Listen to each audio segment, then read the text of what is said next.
आजको चाहिँ भिडियोमा म VS कोडमा कसरी न्यू प्रोजेक्टहरु बनाउने र VS कोडको एक्सटेन्सनहरु कसरी चलाउने र एउटा सिम्पल HTML फाइल बनाएर पनि देखाउँछु। सो भिडियो सुरु गरौँ है त। सो फर्स्ट अफ अल चाहिँ हामीले फाइल म्यानेजर खोल्नु पर्ने हुनेछ र तपाईहरुले चाहिँ फाइल म्यानेजर खोलिसकेपछि यहाँ तपाईहरुको चाहिँ दिस पीसी मा जानु होला। अब तपाईहरुले चाहिँ कुन ड्राइभमा आफ्नो प्रोजेक्ट सुरु गर्नु छ, मेरो चाहिँ प्रोजेक्ट नामको फाइल छ। सो म यहाँनेर एउटा नयाँ फोल्डर बनाउँछु जसको नाम चाहिँ लेख्छु म प्रोजेक्ट फर YT लेखेको छु। तपाईहरुले चाहिँ नयाँ फोल्डर बनाउन सक्नुहुन्न भने चाहिँ न्यूमा जानु र फोल्डरमा जानु होला। अनि यहाँ यस्तो पपअप आउँछ। यहाँनेर चाहिँ तपाईहरुले आफ्नो त्यो फोल्डरको नाम दिनु होला। सो यहाँ प्रोजेक्ट फर YT बनिसकेको छ, यहाँ आएको छ, हेर्न सक्नुहुन्छ। यसलाई डबल क्लिक गरेर एम्प्टी फोल्डर आउँछ। अब यहाँ राइट क्लिक गर्नु होला, यहाँ ओपन विथ कोड भन्ने आउँछ। अब ओपन विथ कोड भन्ने आएन भने चाहिँ तपाईहरुले पाथ हेरिराख्नु होला। W को प्रोजेक्ट फर YT भन्ने ठाउँमा छ। सो VS कोडलाई चाहिँ खोल्नु होला। मेरो यहाँ पिन छ, यहाँ सर्च गरेर नि खोज्न सक्नुहुन्छ। यहाँ हेर्न सक्नुहुन्छ, भी लेख्ने बित्तिकै आइहाल्छ सजेसनमा। VS कोड खोलिसकेपछि तपाईहरुको एउटा यस्तै पपअप आउला हैन। आएन भने पनि यो साइडमा हेर्नु होला, यो एक्सप्लोरर भन्ने भेट्नुहुन्छ, यहाँ क्लिक गर्नु होला, ओपन फोल्डर खोज्नु होला। त्यसपछि दिस पीसी मा क्लिक गरेर तपाईहरुको चाहिँ केमा थियो, W भन्ने ठाउँमा यहाँनेरि प्रोजेक्ट हामीले प्रोजेक्ट फर YT लेखेको थियौं, यसमा क्लिक गरेर सिलेक्ट फोल्डर गर्नु होला। त्यसपछि हाम्रो यो प्रोजेक्ट फर YT भन्ने खुल्छ। यदि तपाईहरुलाई चाहिँ यहाँ हेर्न यो यस्तो पपअप आइराछ भने यहाँ चाहिँ ट्रस्ट गर्नु होला। अब यहाँ चाहिँ VS कोडमा प्राय जसो एक्सटेन्सनहरु डाउनलोड भइरहेका हुन्छन् अहिलेको केसमा चाहिँ। तपाईहरुले चाहिँ यहाँ AI पनि युज गर्न सक्नुहुन्छ VS कोडमा है। तपाईहरुले चाहिँ अब सिम्पल वेमा चाहिँ एक्सटेन्सन 2-3टा रिकमेन्डेड छ, यो चाहिँ तपाईहरु यहाँ स्क्रिनमा देख्न सक्नुहुन्छ। सो अहिलेको लागि चाहिँ एक्सटेन्सनमा गएर तपाईहरुले युजफुल चाहिँ अहिलेको लागि लाइभ सर्भर भन्ने यहाँ हेर्नु होला।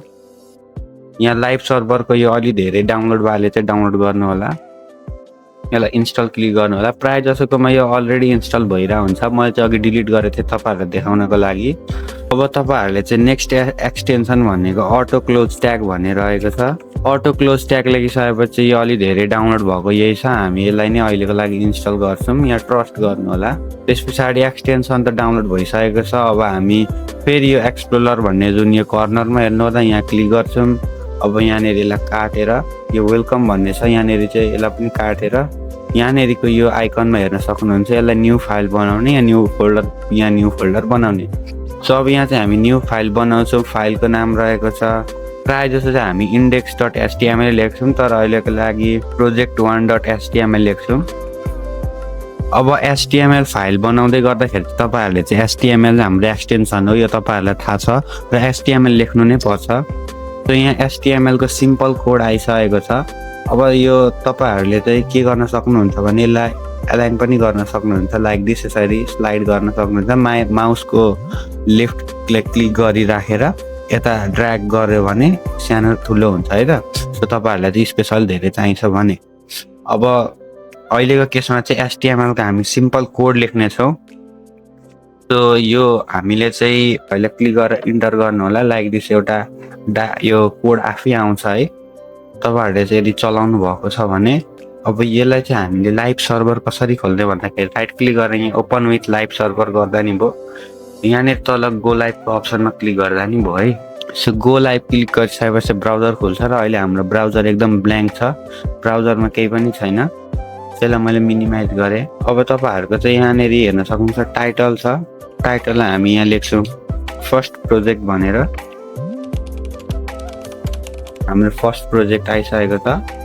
अब हामी बडी भित्र लेख्छौँ एउटा हेडिङ ट्याग H1।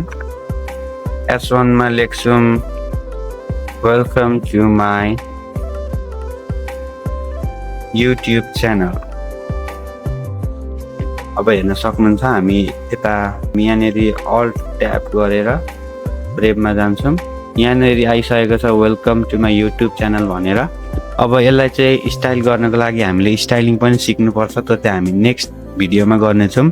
अहिलेको भिडियोमा चाहिँ यसलाई हामी थोरै टेक्स्टले नै डेकोरेट गर्नेछौँ।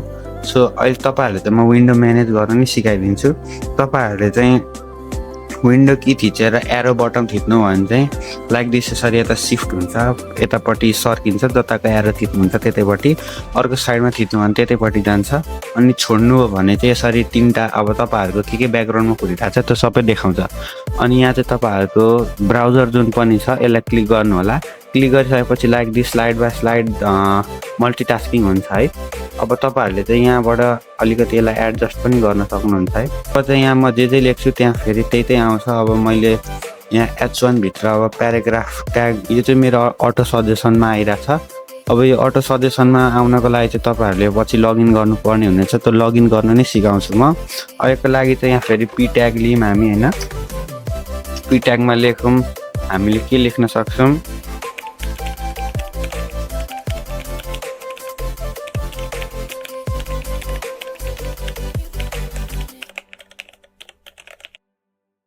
मैले चाहिँ अहिले लेखेँ प्लिज मेक स्योर टु, यहाँ अलिकति स्योर मिस्टेक भएछ, please make sure to like and subscribe the video भनेको छ है, त्यो लाइक एन्ड सब्सक्राइब नि गरिदिनु होला। सो यसरी नै हामी यहाँ लेख्न सक्छौँ। अब त्यस पछाडि यहाँनिर मेरो चाहिँ यो अटोमेटिकली यो लगइन भएर यहाँ सजेसनमा देखाइरहेछ। सो VS कोड चलाउन चाहिँ एकदमै धेरै सजिलो छ। सो म एउटा सानो प्रोजेक्ट तपाईँहरूलाई बनाएर देखाउँछु, त्यस पछाडि त्यसको बारेमा हामी डिस्कस नै गरौँला। हेर्दै गर्नु होला भिडियो।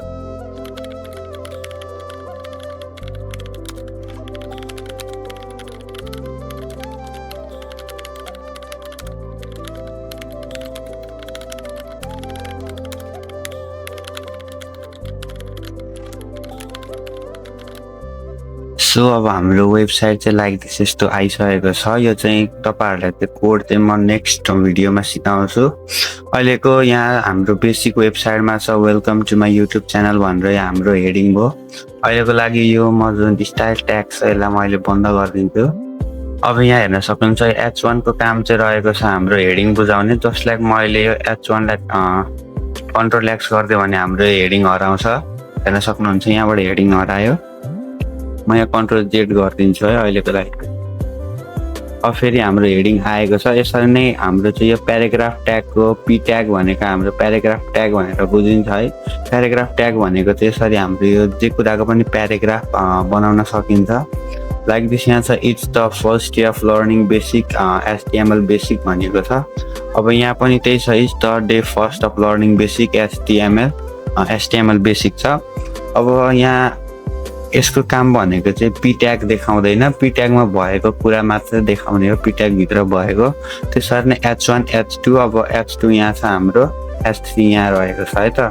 यो अलिकति उल्टो भएको केही छैन। H3 मा चाहिँ हाम्रो रहेको छ नियोन टेक हब भनेको चाहिँ हाम्रो च्यानलको नाम भएको।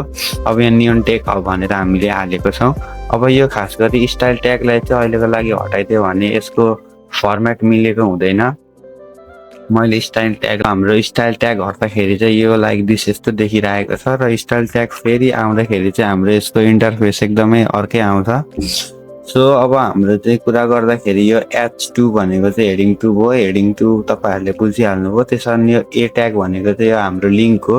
अब यहाँ नियोन टेक हब युट्युब च्यानलमा क्लिक गर्नु भने चाहिँ मेरो युट्युब च्यानलमा सिधै रिडाइरेक्ट हुन्छ।